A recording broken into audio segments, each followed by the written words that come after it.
Un auteur, un ouvrage, une édition, Radio Éthique vous propose d'arpenter les rayons de sa bibliothèque écologique et responsable. Brigitte Papouche, des gens vous venez d'écrire « J'ai de beaux rosiers sans produits chimiques ». Mais c'est possible ça? C'est tout à fait possible. En fait, il faut juste combattre un peu ces élans du cœur, je dirais, et essayer de choisir des variétés qui vont être plus résistantes que celles qu'on trouve peut-être plus couramment dans le commerce. Il faut faire vraiment une bonne sélection des rosiers et ensuite ça va aller tout seul. Ça veut dire qu'en fonction de son terrain, du climat et peut-être de ce que l'on attend en décoration, il faut être très vigilant dans le choix de ses rosiers. Exactement. Les pépiniéristes sont de grands connaisseurs. Ils savent quel rosier ira dans tel type de terrain, avec quel porte-greffe par exemple, ce qui donnera au niveau de l'évolution avec le climat. Certains supportent très bien la sécheresse, d'autres non, certains pourrissent sous la pluie. Donc c'est en fonction de tous ces éléments, en fait, qu'on va choisir son rosier ou ses rosiers, parce qu'il n'y en a pas un seul, il y a des tas de rosiers qui peuvent pousser dans les jardins et nous faire plaisir pendant tout l'été et tout le printemps. Justement, on sent que la rose est la reine des jardins et que pour vous, c'est un véritable coup de cœur parce qu'il y a de magnifiques illustrations de jardins. Ah, c'est extraordinaire, le monde des roses, de toute façon, c'est un milieu où on a beaucoup de mal à choisir justement à cause de ça. Tout est tentation, ce sont les couleurs, les formes, les parfums, même les feuillages sont beaux et certains portent des fruits à l'automne, donc c'est encore un complément qui va nous accompagner toute l'arrière-saison. Donc l'attrait des roses va en fait du printemps jusqu'en décembre avec les derniers fruits. Et c'est pour ça que le choix est un petit peu cornélien quand même. Et puis surtout, on peut les utiliser dans de nombreuses possibilités, c'est-à-dire aussi bien en haie que contre la maison ou que dans un talus ou en buisson. Tout à fait. On a trop l'habitude, je trouve, des rosiers plantés en massif régulier avec des dominantes de couleurs. Bon, c'est très joli, mais en fait, le rosier peut être traité comme un arbuste, surtout avec les nouvelles gammes de rosiers dits paysagers. Et dans ce cas-là, on peut s'en servir absolument partout. On peut mettre sur un balcon, sur une terrasse, dans un grand pot. Certaines variétés sont très adaptées à cette culture. Mais on peut aussi les inclure dans la haie, les mettre en arrière-plan des massifs de vivaces où ils vont donner un peu de structure et en même temps beaucoup de souplesse. Et puis certains, comme les rosiers et lianes, peuvent carrément grimper dans les arbres.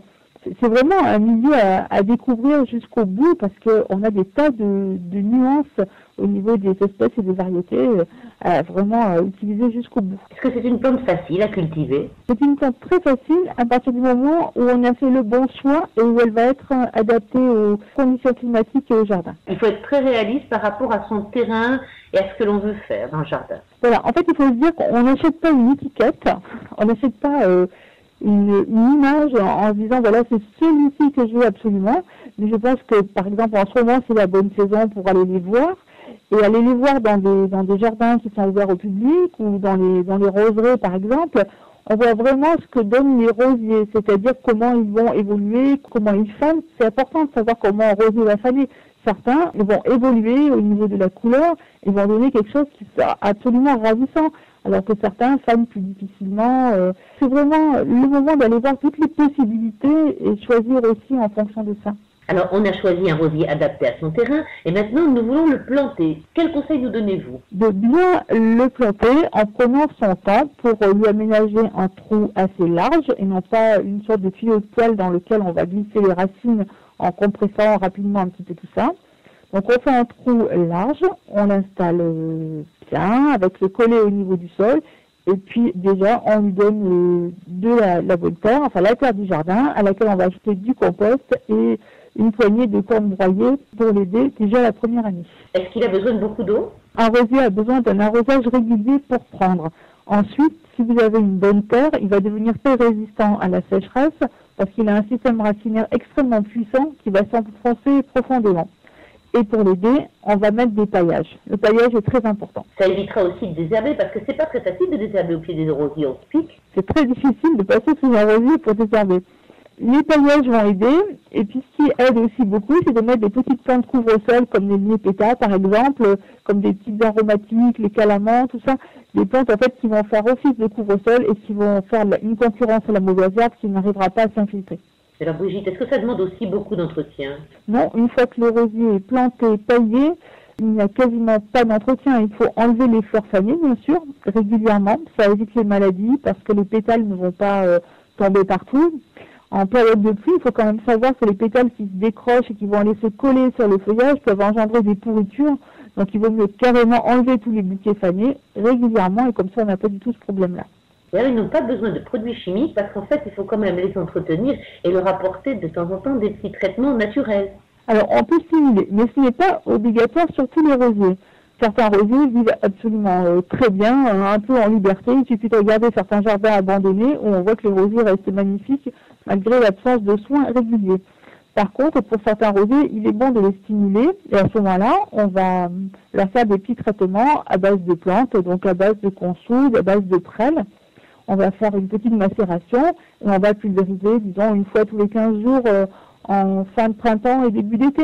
La question qui se pose le plus souvent avec les rosiers, c'est la taille. Ça semble toujours un peu compliqué. La taille paraît très compliquée parce qu'on essaie de donner une taille générale pour tous les rosiers. Alors que c'est pas ça du tout. Un rosier, c'est comme un arbuste. Il y a, moi je dirais, quasiment autant de façons de tailler et d'intervenir qu'on peut avoir de rosiers différents. Certains sont grands, certains sont petits, certains font beaucoup de bois, beaucoup de pousses, certains poussent plus modestement, certains sont très broussailleux, dirons-nous. Et en fait, il faut adapter la coupe, la taille, à la vigueur du rosier, à sa façon de pousser. Donc là, il faut se reporter à votre ouvrage parce que vous donnez des exemples très concrets avec des petits schémas. En fait, j'ai essayé de classer par famille et de montrer que suivant les familles, en fait, on va avoir un coup de sécateur qui va être différent. Et surtout, j'essaie d'expliquer au lecteur qu'il faut d'abord observer son rosier, son port naturel, et que la taille va aider à accompagner ce port naturel. Mais c'est pas en taillant beaucoup qu'on va avoir beaucoup de fleurs. Chaque coup de sécateur, de toute façon, enlève un potentiel de floraison. Donc, c'est plutôt essayer d'équilibrer la vigueur et le potentiel et tailler, disons, de façon plus raisonnée pour avoir beaucoup de fleurs et un rosier bien équilibré. Est-ce qu'on voit une évolution dans les propositions des pépiniéristes par rapport aux rosiers, c'est-à-dire qu'ils sont plus faciles à entretenir et qu'ils demandent moins d'arrosage? Totalement. Les pépiniéristes ont beaucoup pêché, je dirais, dans les années 50-60 en créant des roses très exigeantes. Quand on voit encore des exemplaires dans les jardins, et maintenant c'est terminé. Les bons rosieristes font des obtentions qui sont extraordinaires, qui sont d'une grande résistance. D'ailleurs, on peut le constater en regardant les espaces verts des villes où on voit beaucoup de rosiers paysagers. Et c'est cette gamme-là qui est extrêmement intéressante parce que ce sont des rosiers qui ne demandent quasiment pas d'entretien. Même la taille peut s'oublier une année sur deux et on peut la faire de façon très rapide, un petit coup de sécateur pour enlever le bois mort et puis c'est tout. Vous dites dans votre ouvrage, cultiver avec succès, c'est d'abord aimer. Et on sent que vous avez vraiment un immense coup de cœur pour le rosier. Ah, c'est une plante extraordinaire.